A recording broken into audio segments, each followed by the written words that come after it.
The other morning, I was sitting here reading about Mount Everest. Apparently, there's a woman named the Sleeping Beauty of Mount Everest.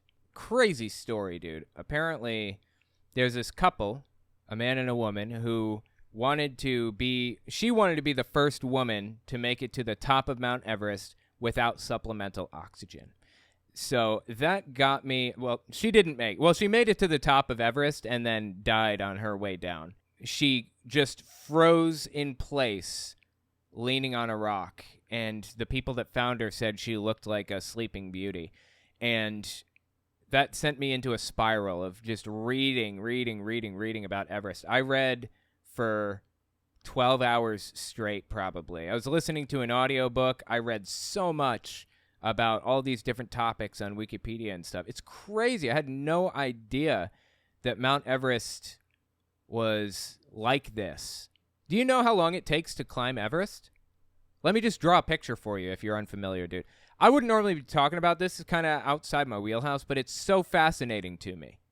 Maybe it's fascinating to others, too. I'm going to take the time to explain.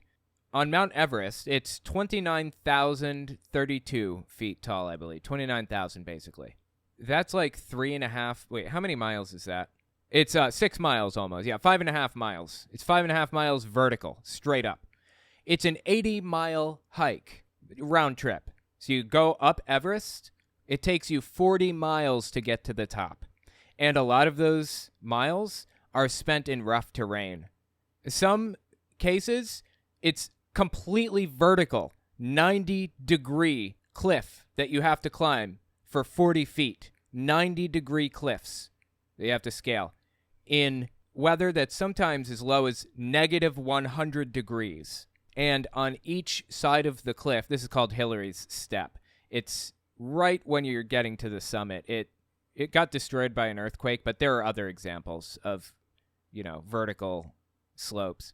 Anyways, Hillary's Step, on the left side, if you fall to the left, it's a 10,000-foot drop. If you fall to the right, it's an 8,000-foot drop. It's just a narrow spot that you have to cross over. Quick interjection. I won't take long. I just wanted to tell you guys, YouTube's algorithm operates off of a few factors. Watch time, whether or not you subscribe, and whether or not you like something. So if you really want to help my channel, I would appreciate it if you guys watch the video to the end. If you don't watch it to the end, just watch a little bit longer than you would have otherwise. I would appreciate that very much. All right, let's get back to the video.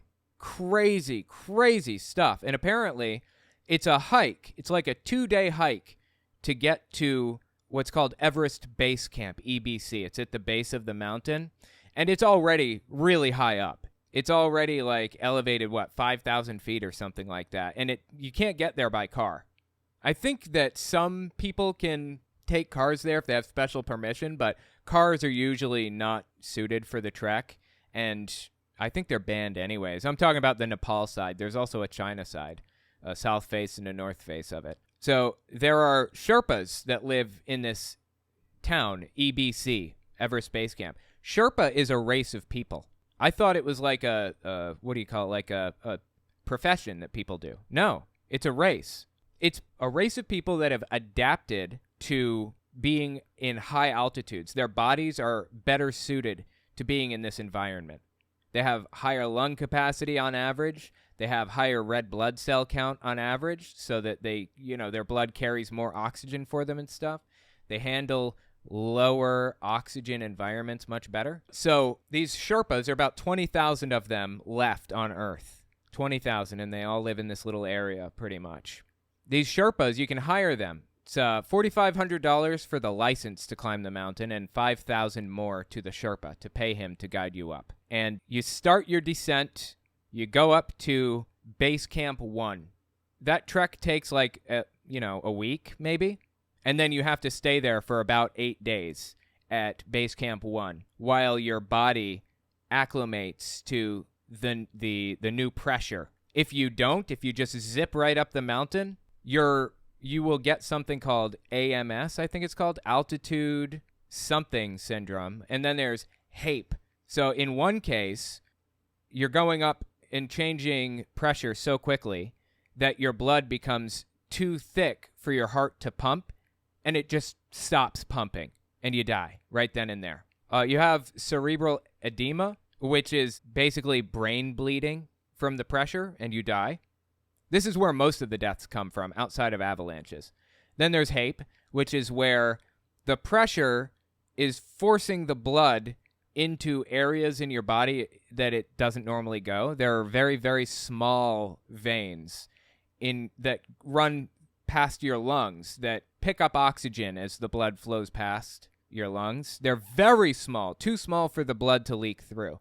But if you change into a very high pressure environment or a very low pressure environment, if you change pressure rapidly, it's not too thick to slip through. That's HAPE, where blood comes out of those veins and into your lungs, and it's fatal. The only way to fix it is to go to depressurize.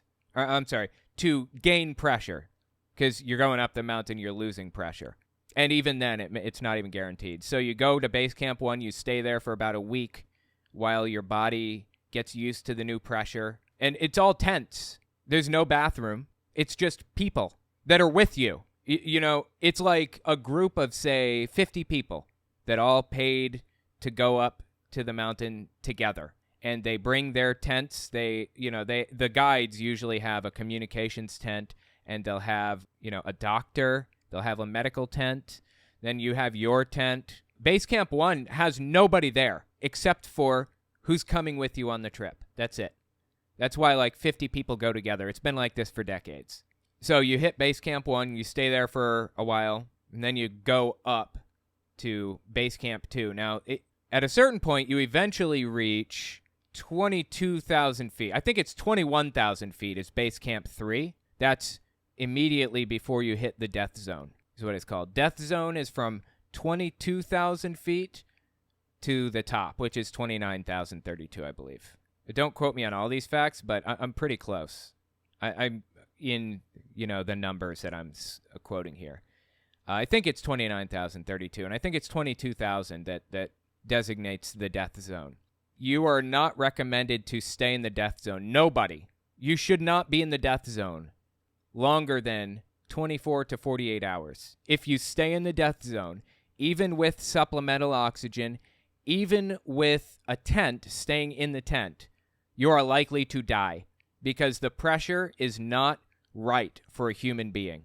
There is so little pressure up there and so little oxygen in air. You have to sleep with an oxygen mask on a lot of the time. There's so little oxygen.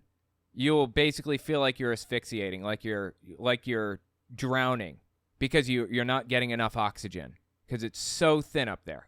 So people get to Base Camp 4, that's in the death zone, or right before the death zone maybe. No, Base Camp 4 is in the death zone. Again, people can't make it up this high and stay there, okay? There's nobody there but who's coming with you. Helicopters can't make it past 17,000 feet. That's halfway up the mountain, okay? Helicopters cannot make it that high. Airplanes cannot make it up there. Well, maybe they could, but there's no landing strip. Where would they even land? Airplanes. If you're injured, if you break your leg, you fall into a crevice 150 feet deep, which happens, and you break your femur, you have to have one of your friends that you came with lower a rope and mount a rescue operation. You don't have stretchers or any of this stuff. You have what you brought with you. That's it. So they get you out of that 150-foot drop. That's 15 floors, by the way, if you're wondering how tall that is. 15 stories high. They get you out of there, and they have to bring you down to 17,000 feet to even order a medical chopper. And if the chopper can get there, fantastic. A lot of the time it can't. It's a crazy trek.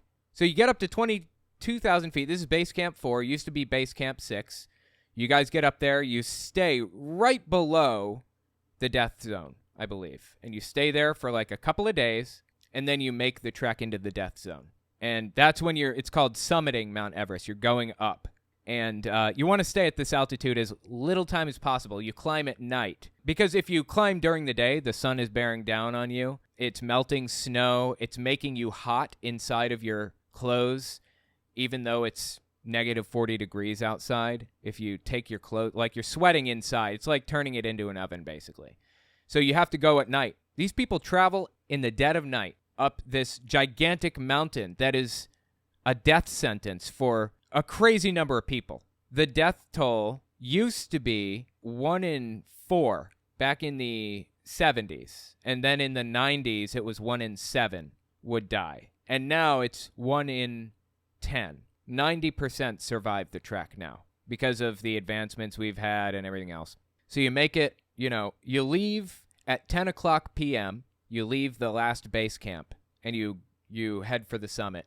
And if everything goes to plan, hopefully, you get there at 8 a.m. Leave at 10 p.m., get there at 8 a.m. So you're hiking up sometimes vertical cliffs at night, in the dead of night, negative 40 degrees, can't see 10,000-foot drop to the left, 8,000-foot drop to the right.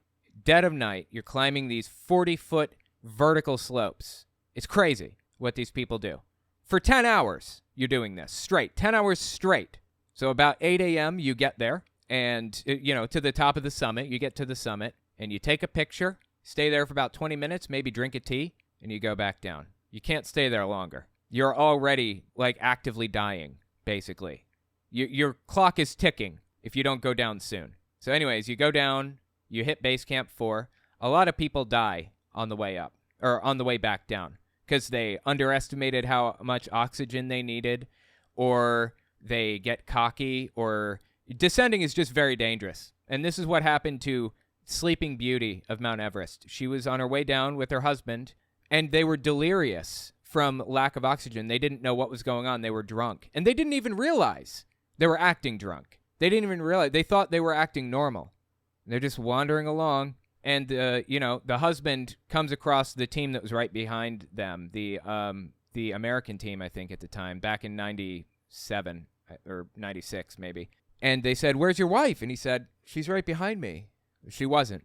She's about 100 feet back, and he was too gone to understand what was going on. So he gets down to the base camp, sleeps it off, realizes what was going on. She's standing there frozen to a rock that she was leaning on. And it was in his Uzbekistan team that came up. I remember now. Uzbekistan came up, found her there, gave her some supplemental oxygen. She's still alive, frozen in place, still alive, couldn't move, standing. And they gave her some oxygen. They said, sorry. They basically said, there's no room for morality above 22,000 feet. And they continued on their 10-hour trek.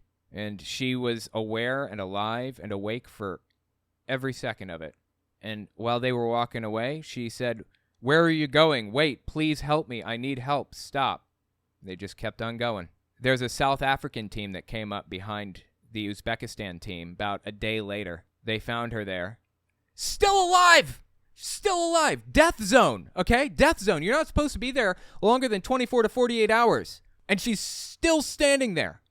Now, to my knowledge, the Uzbekistan team, she didn't have a safety harness. So the Uzbekistan team harnessed her. They they clasped her to a rope to make sure she doesn't die, basically, or doesn't fall anyway.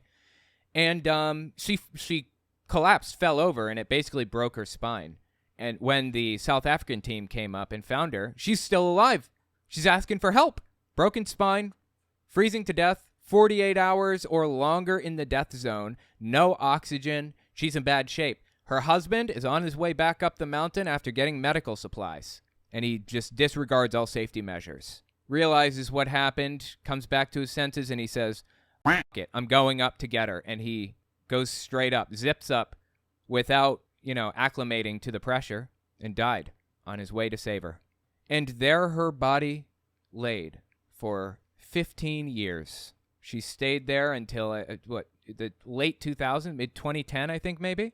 The South African woman who found her originally back in the 90s was asked to bury her by her family because she's being used as a landmark. She's called Sleeping Beauty. Hey, there's Sleeping Beauty. We're on our way up the summit.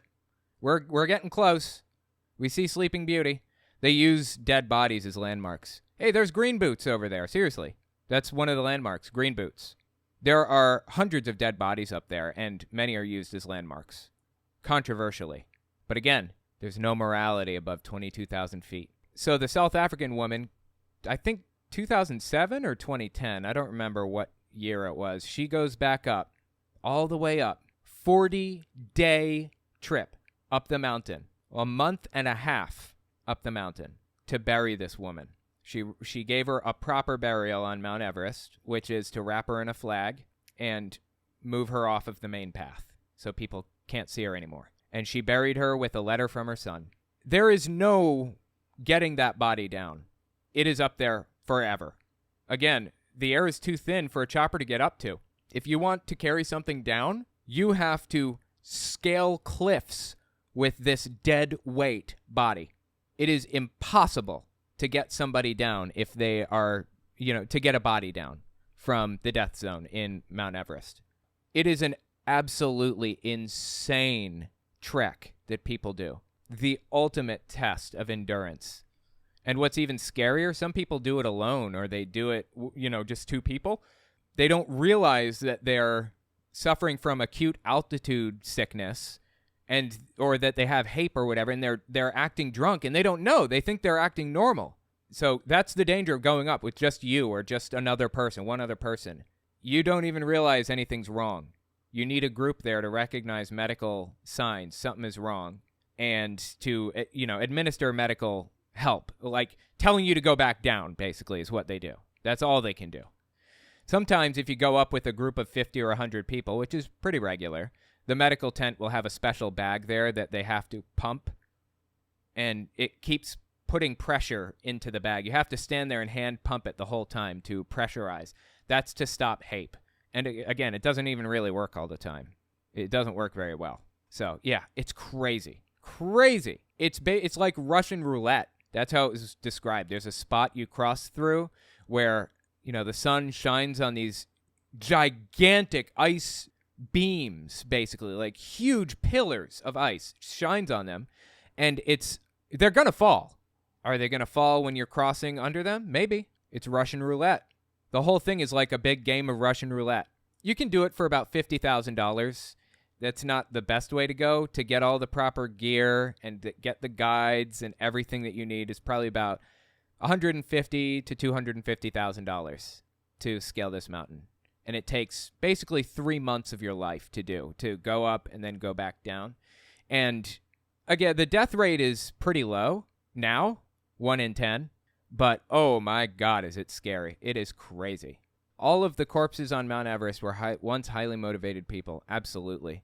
Highly motivated doesn't even begin to describe what you have to be to climb Mount Everest. 3 months of your life, and you're putting yourself in danger, like crazy danger. Hillary's Step, by the way, was named after Edmund Hillary, the first guy to make it to the summit in 1952 or 53 with his buddy. He went up with his buddy. Anyway, yeah, thanks for listening to my story. I was just blown away by that whole thing.